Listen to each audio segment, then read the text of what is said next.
everyone. So we will now be moving on to the next part of our presentation. What are insects? So here are the distinguishing features of insects. Insects are characterized by having three body segments, a head, a thorax, and an abdomen.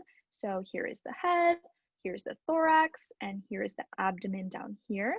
They also have external mouth parts, which is right here. They have an exoskeleton, so their skeleton is on the outside, not on the inside like ours is. They have antennae, which are shown right here, and they have 6 legs. They also have 2 pairs of wings that are called the forewings for the 2 pair that are in the front, and the hind wings for the 2 pair that are in the back, and this is not present in all insects. So the next thing we should talk about is the life cycle of insects. So there are 2 different insect life cycles. There's incomplete metamorphosis or hemimetabolous, or complete metamorphosis, also known as holometabolous. So incomplete metamorphosis, you probably haven't heard before. So we will start there. So incomplete metamorphosis occurs when an insect goes through several stages of life called instars, where each stage looks exactly like the adult. So it starts out as an egg, then whenever the insect hatches, it will just look like a smaller version of the adult. And in order to move between instars, it will shed its exoskeleton and grow a little bit bigger. That's called molting. And it will do this until it reaches adulthood.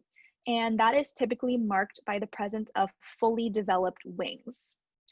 So this is commonly seen in grasshoppers, and it's also seen in earwigs.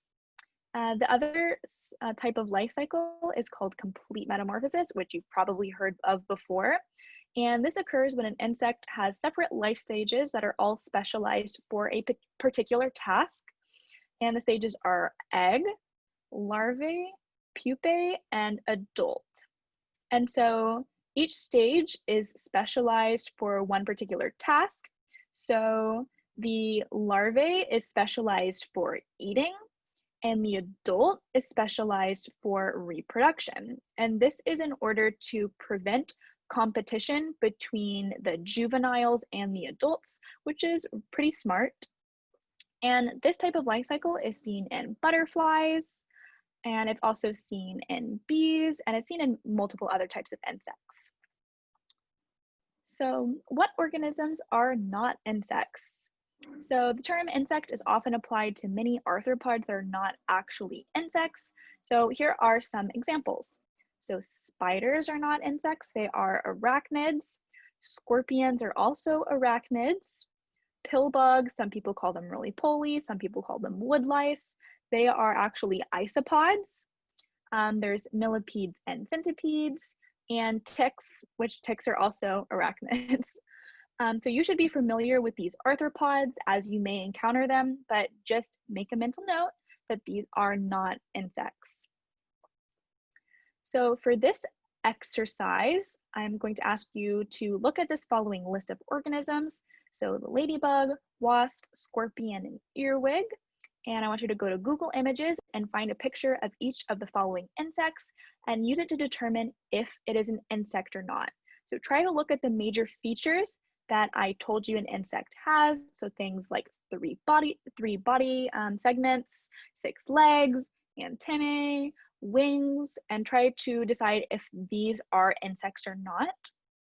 Then, if you have determined that it is an insect, go back to Google Images and look up their life cycle and try to find a picture of that. So for instance, go to Google Images and look up ladybug life cycle. Look to see what the different stages are, and then decide if they have a complete or an incomplete life cycle. So this is the end of this module. Once you're done with this exercise, please go on to the next module where we will begin to cover the 9 major orders of insects.